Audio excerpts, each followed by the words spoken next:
ses CP, ses C'est ça. ses amis, ses collègues, toutes les femmes qui osent entreprendre et puis qui osent aller à l'aventure. Et qu'aujourd'hui, Oui. Jessica Kwasi pourrait conseiller à une jeune fille d'aller à l'aventure dans un pays.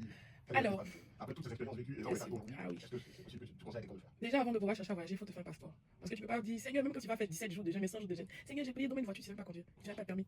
Donc, déjà, fais ton passeport. Et après, avant de pouvoir voyager, regarde dans tes contacts. Cible le pays où tu veux partir, si c'est un pays anglophone ou francophone. Est-ce que tu arrives à garder le courage? Parce qu'il ne suffit pas de pouvoir dire, je vais aller en bain, comme on dit dans le jargon, alors que toi-même, tu ne sais même pas ce que tu transformes, ce que tu vaux. Si tu sais au plus profond de toi et que tu prends le temps de méditer, de prier pour ceux qui sont chrétiens et autres, tu sauras réellement où être orienté. Parce que tu peux aller en France, ça ne te réussit pas, et aller au Ghana, ça te réussit de ouf. C'est clair. Donc, il faut savoir identifier réellement ce que tu as appelé à faire, identifier les points clés des pays où tu veux partir, t'informer davantage, regarder dans ta liste de contacts ou tes proches, les personnes peut-être qui ont des proches qui sont là-bas avec qui tu as de bonnes relations. Parce que nous, quand on allait au début, là, c'est parce qu'on a refusé de faire ce que ces personnes voulaient qu'on fasse, qu'on a appelé la police et qu'on a mis en prison. Oh! Ah oui. Mais Dieu a permis qu'on ne me rapatrie pas. Ah, mais donc c'est pas témoignage qu'il faut raconter. Ah oui. Donc, pour dire que. Il faut raconter ça. Qu'est-ce qui s'est passé? Alors, la personne chez qui je suis partie, parce que j'étais à Paris, et je suis allée en Suède. Et la personne chez qui je suis partie, on s'était entendu. Moi, je voulais essayer de voir si je pouvais suivre une petite formation, continuer, enfin, me chercher, continuer à avancer tout doucement. Et ça s'est pas passé comme je voulais. J'étais une femme, j'étais une jeune fille, parce que je suis allée en Suède à l'âge de 22, 23 ans. D'accord. Donc, la personne me disait, bon, tu es jolie, tu es jeune, il y a les blancs là, les vieux blancs là qui sont là, donc, machin, bref, vous savez un peu ce qui se passe. J'ai dit, mais attends, même si mes parents ne sont pas milliardaires, ils sont conviés. Ouais. Si c'est bizarre là, tu vas retourner. Donc, moi, je faisais les corvées de la maison, tout et tout, en cherchant à avoir les bonnes réponses pour pouvoir essayer d'avancer. Jusqu'à ce que Dieu me fait la grâce de pouvoir. Il faut être vraiment contact. Il faut avoir le contact facile. Il faut être social, il faut être ouvert. Ne restez pas crispé. C'est vrai qu'il y a des personnes vers lesquelles, si vous allez peut-être sentir que bon, ces personnes-là sont un peu sur leurs grands chevaux pour ne pas vous faire humilier, pour prendre votre tranquillement. Mais osez en fait. Celui qui n'ose rien n'a rien. Et dans cette situation-là, j'ai su discerner l'instant fatidique que là, il fallait que je puisse prendre des informations.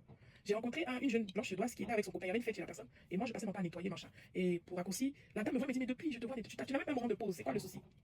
Que viens, j'ai besoin que tu me donnes un briquet, je veux fumer une cigarette. Eh, mon petit anglais là, genre, comme on va dire, pour être familier avec mes frères, je l'accompagne, je lui envoie le briquet à l'extérieur, et puis on discute, elle dit, mais comment tu es arrivé ici, machin, tout ça. Je lui explique un peu, dire quoi, qu'elle a son copain et tout, qui est là, qui est invité par rapport à la personne chez qui j'étais, que bon, qui a fait ça. J'ai reçu des informations.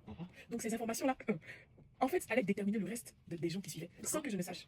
Et ces informations que j'ai reçues m'ont permis de pouvoir me réveiller un matin très tôt, où la police est venue m'arrêter. Et quand ils m'ont arrêté, ils m'ont envoyé dans le bureau. Bon voilà, c'est vous, tant. Ils m'ont pris mon passeport parce que la personne avait déjà tout dit. Et puis ils ont dit, suivez-nous. Mais avant de sortir de la maison, le policier m'a dit, wow, you have a nice shoes. I said, thank you, sir. Et il y a une petite voix à l'intérieur qui m'a dit, ne crains rien, je suis avec toi. Donc ça m'a rassuré. On est arrivé dans l'office du policier et tout. Ils m'ont posé des questions. Et puis il m'a regardé, il m'a dit, j'ai l'impression qu'il y a plein d'interprètes et tout. Que j'ai l'impression que tu es innocente. Je sens que il y a quelque chose qui va pas que tu veux nous dire parce que comme si tu as subi des choses. Et c'est comme ça que j'ai fait ce qu'on appelle l'immigration et tout machin. Donc, mais pendant ce temps, ça dit que j'étais censé go back. Voilà. Toute opposition est devenue soumission et Dieu a transformé mes pleurs en cris de joie. Pour dire que c'est vraiment. Si j'avais pris panique et que j'étais embrouillée et que je n'avais pas osé pour avoir aussi en même temps les informations, c'est vrai que Dieu est dans le ciel, il a mis les capacités en nous, mais il veut qu'on reconnaisse qu'il est au-dessus de toute chose. Donc c'est vrai que tu vas pas t'asseoir là. Si je n'avais pas osé, je m'étais pas informé, essayer de googler, regarder des choses dans le pays où j'ignorais, même si je parlais pas la langue, j'allais confronter à d'autres choses après. Donc c'est pour dire que même avec ton handicap, tu peux le transformer en quelque chose d'une force, une force en fait. Voilà. C'est vrai que quand je suis arrivé là-bas, j'étais dans un moment de jeûne. Et maintenant tu veux quoi? J'ai dit, j'ai de l'eau. Je suis allé dans les toilettes, j'ai fait une seule prière et puis je me suis sorti. Ça a déterminé le reste des choses. Donc après ça, je suis rentré, j'ai fait des rencontres dans la société, etc. Et puis ma vie est partie comme ça. Donc vraiment pour dire qu'il n'existe pas de hasard. Tu veux partir en Bengue pour savoir là où tu vas, ce que tu transportes, demande des bonnes informations et puis ose avec ta foi.